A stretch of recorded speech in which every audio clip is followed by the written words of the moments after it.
Hello hello বন্ধুরা, কেমন আছো তোমরা? চলে আসলাম আমি আজকের এক থালা খাবার সাজিয়ে। দেখো, মুসুরির ডাল, পটল ভাজা, ঢ্যাঁড়স ভাজা আর চিকেন নিয়ে আজকে চলে এসেছি তোমাদের সামনে খেতে।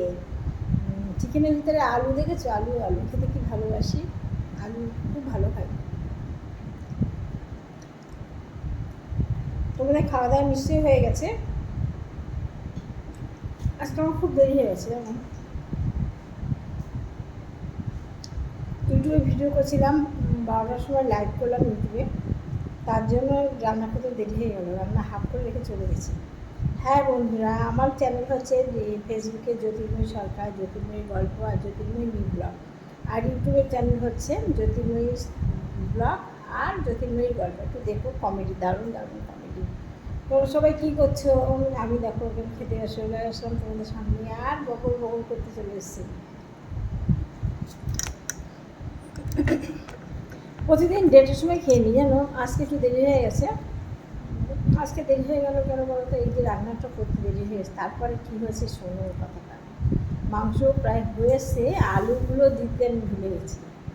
কী করবো? আমার মাথায় বুদ্ধি খাটিয়ে আলুগুলোকে একটু আলাদা করে সিদ্ধ করে নিয়ে, মানে মানে ভাজা আলু একটু সিদ্ধ করে নিয়ে তারপরে তোমার চিকেনটার ভিতরে দিয়েছি, দিয়ে করতে করতে একটু দেরি হয়ে গেছে, বুঝলেন।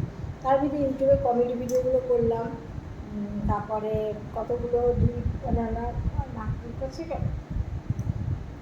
রিল বানালাম, বানিয়ে চলে আসলাম তোমার সঙ্গে খেতে।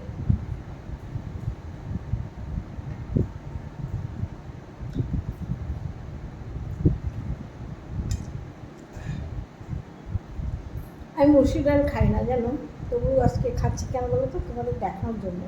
তাহলে তোমরা বলবে কি ঢপ দিচ্ছে, কই দেখায়নি তো। অনেকে কত রকম রঙ আছে আমার কমেন্ট করে, তবে তোমাদের আশীর্বাদে আজ পর্যন্ত কেউ খারাপ বাজে কমেন্ট কেউ করে না। আমার জ্যোতির্ময়ী গল্পে প্রচুর কমেন্ট আসে, কিন্তু কেউ বাজে কমেন্ট আজ পর্যন্ত করে না। সুন্দর সুন্দর মিষ্টি কমেন্ট করে, আমার সুন্দর লাগে, শুনতে খুব ভালো লাগে।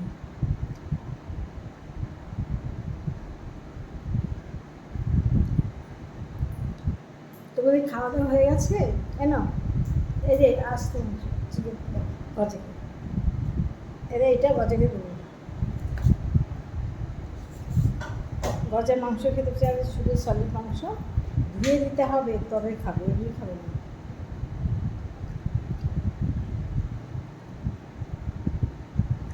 বাইরে কুকুরগুলো বসে আছে, আমি ওই রান্নাটুকু করে পাশে ভাড়া থেকে ওকে একটু ছেলেটাকে একটু মাংস দিলাম, আসছে কুকুরগুলো বসে বসে দেখাচ্ছে আমরা বসে আছি, আমার জন্য নিয়ে এসো।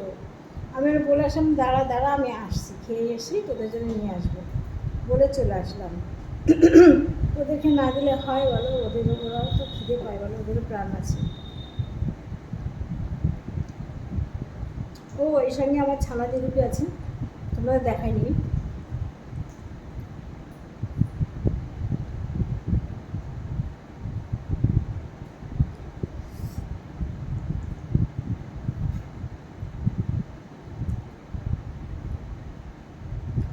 খেতে বসলে আমার একটু মিষ্টি লাগে।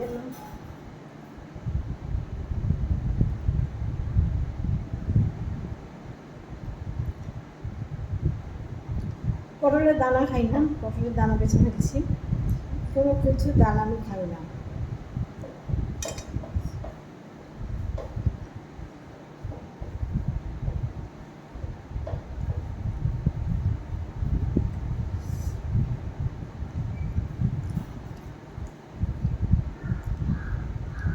ওই দেখো কাক ডাকছে আমাকে, কতগুলো কাক যে আসে আমার রান্নাঘরে জানো, তুমি ভাবতে পারবে না। কী দিই জানো? বিস্কুট দিই, রুটি দিই, তারপরে তোমার বিড়ালের মাছের যে মাথাগুলো থাকে, মাথাগুলো তো ওরা খায় না, সেই মাথাগুলো দিই। ওরা মনোযোগ সহকারে খায়, আর কা কা করতে আমি প্রতিদিন দিই। ওই দেখো দাঁড়া খেয়ে নি, এসে ডাকছে।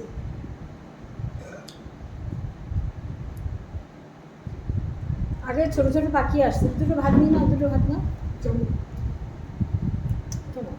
বজে কাম্বা।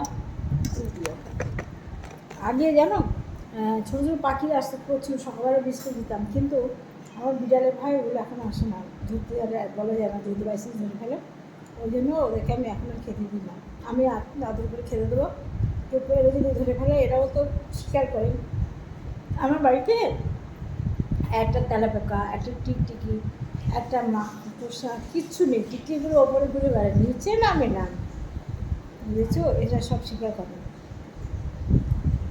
এরা খুব ভালো।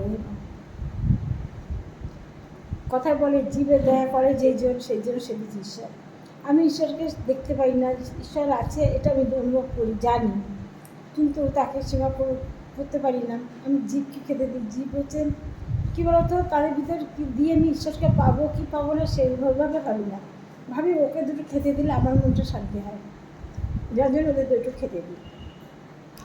ঠিক আছে, আর বক করবো না, তোমরা খেয়ে নাও, আর পরে আসবো পরে একটা ব্লগ নিয়ে। ভালো থেকো বন্ধুরা, টাটা, আজকে চলে গেলো, টাটা।